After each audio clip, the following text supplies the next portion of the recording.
There's no way to sugarcoat what we just saw. That was an embarrassing, disappointing performance and disheartening performance by Boston College football.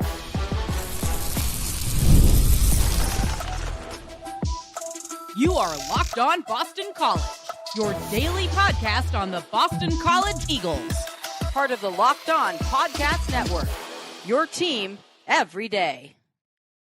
Hello, everyone, and welcome. This is Locked On Boston College After Dark, here with AJ Black, and we are recording after today's game. This is I'm the host of Locked On BC, the editor of Eagle Insider, part of the 247 Network. You can find us anywhere you're looking for podcasts. We're going to just jump right into this. It's 2 a.m. I want to go to bed as much as you guys want to go to bed, but I got to talk about it because this was an embarrassment today. This performance, Boston College just lost to Stanford 30-20. And everything that we feared could go wrong went wrong in this game. We saw the defense forget how to tackle again. We saw Dylan Lonergan be completely ineffective for a half of football. And turnovers, oh my gosh, the turnovers. It was a disaster. This is a disheartening game, to say the least, because under Bill O'Brien, we did not expect to have games like this. Stanford was a bad team, but BC was worse. Okay? Now, I've been pretty positive about how this team has looked. You got to be realistic now. You're looking at a team that can't play defense. Their offense, it looked like Stanford figured out a way to get to Lonergan. They stagnated in the second half and can't get out of their own way.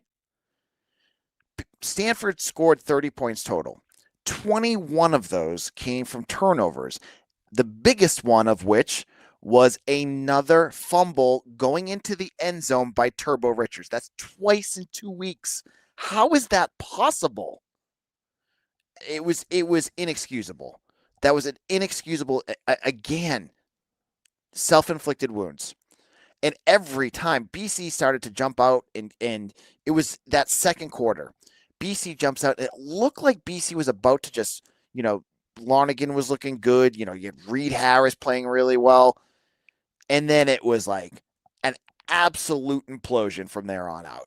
They give up 14 points on turnovers. You had the fumble and then a quick touchdown pass to the first of the season for Stanford.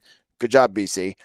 And then a pick six on a terrible pass by Lonergan, who had quite a few terrible passes in this game. So what do we take away from this? It's not good, folks.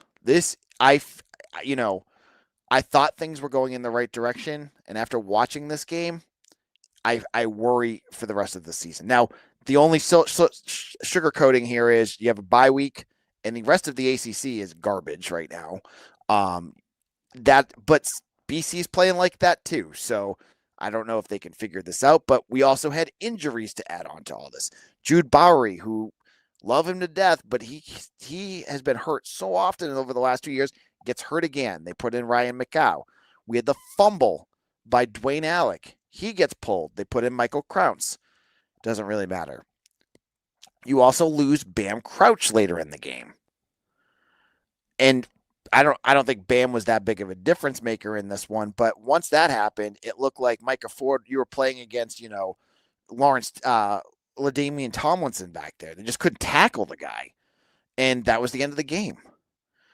Now, I'm not making any excuses for this one. I don't care that they played in Stanford. I don't care that they had to go 2,477 miles, whatever that graphic was. This reminded me of, and I know folks that are this is what BC is moment for you, but it for at least one big game for me, it reminded me of Kansas all over again. And it was funny to have Adazio up there talking about it, because this was a game just like that, where it just felt like BC just could not stop anything. They had their moments, but they just blew it. And, Kansas was more of a defensive issue, but there were many defensive issues here. And we'll have Mitch on Monday to get into it. But, what else can you say? What else can you do here?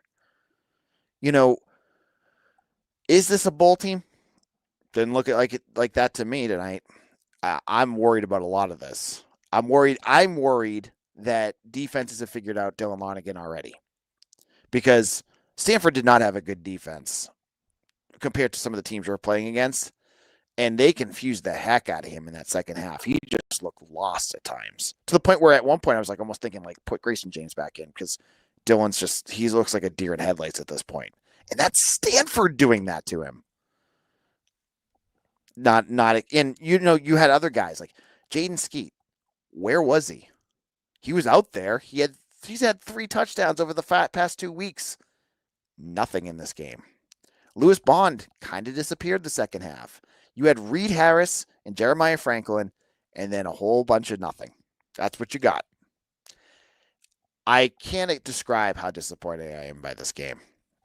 I think BC Nation really was hoping that this would just be a nice win, even if you had to battle to win it. You go into the bye week, you get yourself healthy. Hopefully you get some of those defensive backs. We don't know what's going on with Syed Torrance or Amari Jackson, but hopefully you would get them back. But now you have to sit on this for 2 weeks. That stinks. That really does stink. That now you have to sit on this bad loss for 2 weeks. I don't know. I don't know what can be fixed here. I don't know if BC can fix that defense, because it's a mess. Like they're not getting any push. You're getting pushed around. You got pushed around in the second half of this game by Stanford, who was playing with their backup right guard and their backup left guard, because both of them got knocked out. Now, you looked good for a while. You were getting to bend their quarterback, but then they just learned how to run the ball. And once you ran the ball on BC, they had no answer to any of this. Just think about what this is going to look like, this defense, when you play Isaac Brown in the Louisville, Cardinals, or Jeremiah Love in Notre Dame. Scary stuff, unless they could figure something out. But right now, you have a lot of players. I mean, I go back to that Micah Ford touchdown, or the 80-yard, 60-yard run that he had right before the second run that Gate went in. Omar Thornton, who they love talking about how hard he can hit, was completely crossed up on that play. He should have made that tackle. Like, first of all, no one in the front seven had any clue how to stop him. So he was already about 8 yards down. But to stop it from being a complete explosive, Thornton could have stopped him. But he looked like he was skating on ice, and he just flew right by him. So, yeah, it's nice that Thornton can make some big hits, and he did make a few big hits when they needed him to. But that kind of stuff, I don't know how you fix that. Is it experience? Is it coaching? I don't know. But you got crossed up, and boom, he's gone.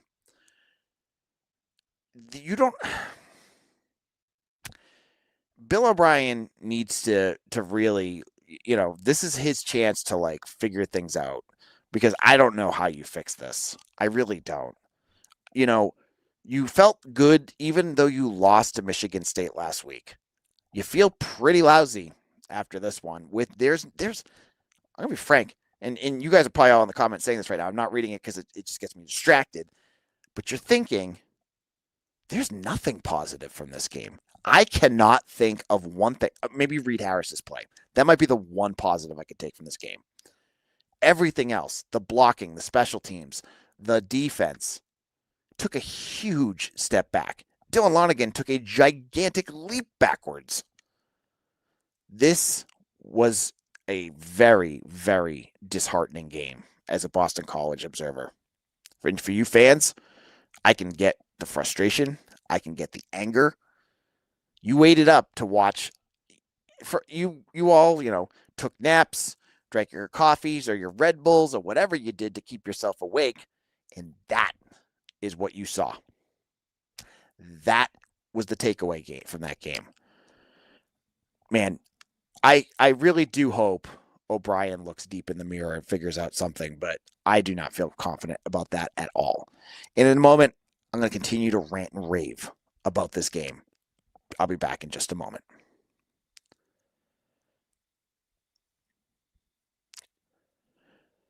Quick question for all you college football fans out there. If you could go back in time and sit front row at your school's biggest rivalry game, what hat would you be wearing? Yes, I said hat. For me, it would be the game. These aren't just hats. They're the same vintage style hats worn by the fans in the 80s and 90s. And guess what? They still go for the same price they did back then. When you use code LOCKEDONCollege, you will get your vintage hat for $16.99. Head to thegamecaps.com. Again, that's thegamecaps.com and grab your team's exclusive Borrow Retro Circle design and use code LOCKEDON for an exclusive discount because legends wear the game. Locked On Boston College, AJ Black of Eagle Insider here. And we're wrapping up our conversation. Well, we're going to dive a little bit more deep into this game. 0 points in the second half. I mean, there's so many things I could just rant and rave about, but that number, that's the one that really stood out. Other than giving up 30 points to Stanford, who hasn't been able to do anything on offense, you put up with this high-profile offense that put up 42 points. I know it was in double overtime to Michigan State. You put up 0. I don't know what was going on with that offense that second half. They continue to try to establish the run, which, according to Dazio, Lonergan had to continue to do that. I love to keep calling him that. I was like, someone help that poor guy. He's got the name wrong over and over again. But that's a side point. They kept trying to run. It wasn't happening. We need that meme of Mean Girls with stop trying to make the run game happen. It's not going to happen. You know? Like, Turbo, I don't know if it's him, if it's the pass run. I mean, the run block, we can have Mitch come on and talk about it. But whatever the case may be, it's basically taking a down and flushing it down the toilet 90% of the time. He had a few good runs here or there. But when once they started to lock in, he wasn't getting anywhere, and you were just wasting it down. And as Adazio would say, get behind schedule. They were getting behind schedule a lot in this one. So that happened, and then Lonergan, and I would say it's probably more on the offensive line based off of what I just saw. But we're gonna probably have to watch the tape a little bit more. The offensive line struggled bad against the pass rush, and Lonergan couldn't get the ball out quickly. Like, that was his key. That was the big thing with him against Michigan State, was that, the pressure would come. He'd just get the ball out quickly. This time, either he held on the ball because he couldn't see what was going on. And hopefully that's a learning experience for him because he can't keep doing what just happened. Or he would get the ball batted down constantly. And that I know is more on the offensive line because they need to be more engaged so that the guys can't just stand there and whack the ball down. But that was happening a lot. Or he'd get sacked. That seemed like it was the three things that just kept happening to Dylan Lonergan over and over and over again in this game. So I thought that second half, he looked so pedestrian, it was disheartening to watch. Because we just went through a week where he won ACC Player of the Week. He looked dynamic against Michigan State, keeping them. And he looked good in the first half. That was the thing about this. Other than that misstep, which is Dwayne Alec, I think that's probably more on Dwayne Alec than Lonergan, and the pick 6, which was on Lonergan, I thought that was just going to be one little blip. But the disheartening part was that one little blip turned into a whole bunch of blips in the second half. And in the part that's really, really disheartening about all that is he had one pick 6, but there could have been like 3. Like, he was forcing stuff into places he never should have thrown it. There was that play by the linebacker where he threw it right at him, but the linebacker just dropped it. There was another one where a cornerback, one of the secondary guys, flew in and almost picked that off. I think there was at least a third one. All turnover-worthy plays. And as someone said to me on Twitter, if that's Clemson, that's a pick 6. If that's Clemson, that's a turnover. And whoever that was, and I apologize, I don't have it in front of me, you're absolutely right. And that's what gets me even more queasy. I was hoping, Dylan Lonergan is his third start. I get it. I get that he's going to have growing pains. It was just the growing pain was so pronounced. It was not pretty. And that was really tough. Now, special teams. We did not see any kick. I don't think we saw any kick returns that like last week. So that was a positive, I guess. Punting, not good. Seamus Florio, after, I said he was third in the ACC in punting. He had one shank and I was like, that's not good. But then he had another one. So they're right back to where they were with that stuff. Not good. Like, issues again. And then Isaiah Ferris finally returned a punt. This is another thing, and it doesn't get talked about enough. Every single team that plays BC has been able to flip the field because we don't have a punt returner that can just fair catch the ball. I don't care that he's not returning it. Just stop letting it go another 12 yards. It bounces by him, and then he's chasing after it 10 yards back after him, and that's putting your offense even further back. Now, there's going to be times where it's a low-line drive. You're not going to do that. Fine. It happens to everyone. You know, I can't blame them. It just happens to him all the time. And that needs to change. That's another thing you're going to be looking at. So that was a piece on special teams. Now, okay, actually, there's another positive I can take from this. Luca Lombardo, credit to him. After watching Georgia Tech win against Clemson on a 55-yard kick, 55-yard field goal to walk off, Luca Lombardo, I was saying to myself, why can't BC get anybody to kick? Like, it's the new fashion in college football to actually get kickers that can actually kick. Remember, the years of college football kickers are gone, usually except for BC because they can't seem to get anyone. But they do have one now. Luca Lombardo hit a 51-yard field goal. That was cool. That was a good moment. Then, getting into a lot of stuff here, folks.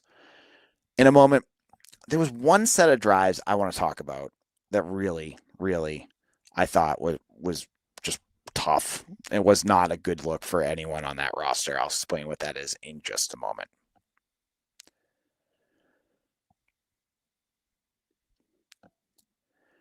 Caffeine just got a flavor upgrade. 5-Hour Energy Shots delivers tasty caffeine in 17 bold flavors. Each 2-ounce shot packs the caffeine of a premium 12-ounce cup of coffee, plus B vitamins and nutrients with zero sugar and zero crashes. What I love is about how portable they are. Big taste, tiny shot. You can take it anywhere.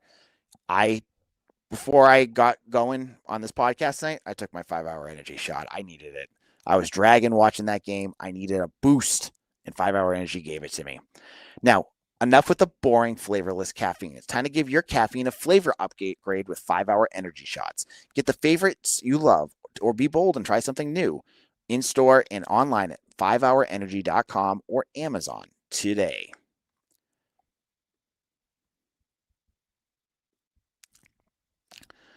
Locked on Boston College, AJ Black here, and we're wrapping up our conversation on, as I said, a very, very disheartening loss to Stanford. A season-changing loss, a loss that really makes you reassess what you're expecting from this team. And it was so stark compared to what we saw against Michigan State. Michigan State, you could easily write it off that you had struggles against Aiden Childs, like he looked okay, but you had struggles against him last year. Okay. This year, you're playing against a quarterback, who hadn't thrown a touchdown all year. And they put 30 points up on you. BC had their chances. Again, you left 7 points off the board with Turbo jumping, and inexplicably the ball looked like it had, fireworks under it, just shooting in the air, and then Stanford recovers it. You have a bad snap in the red zone by Dwayne Alec. Like, BC didn't play terrible at times.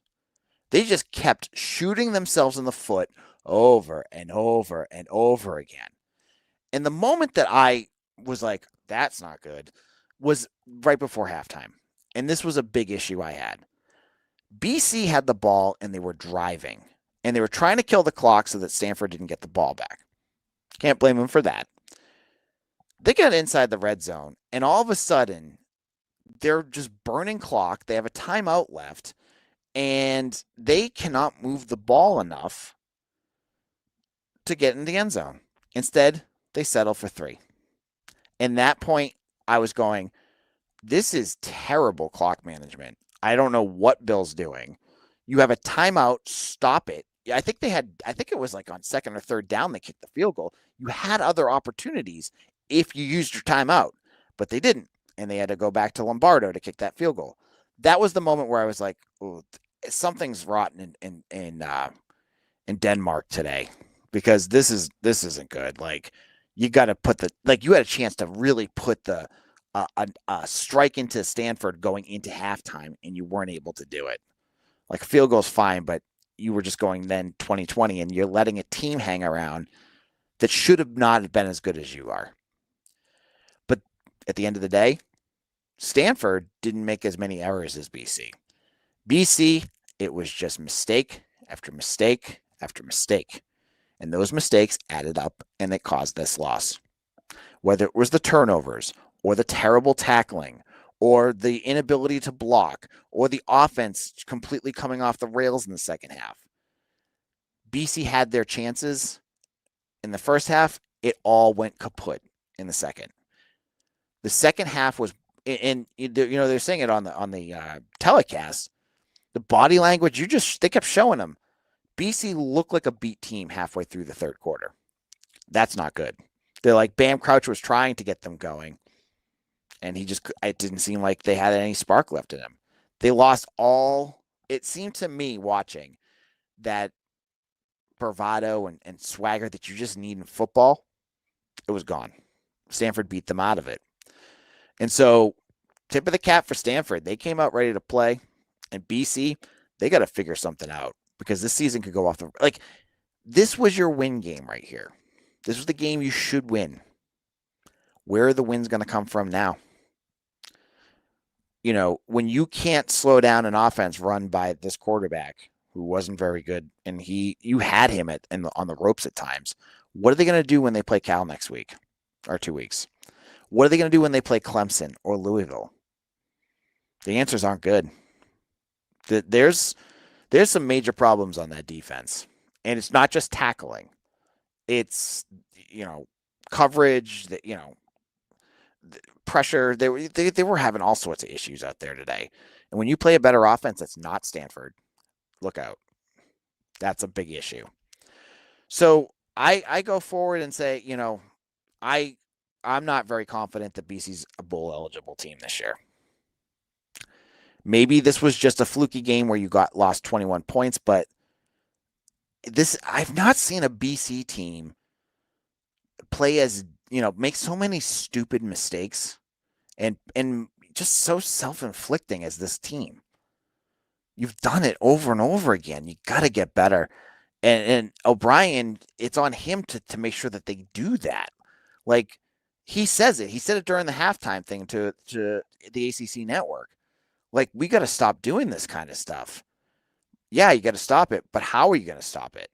Like, we heard you practice tackling drills. Didn't seem like it. They seemed like they were having all sorts of issues out there.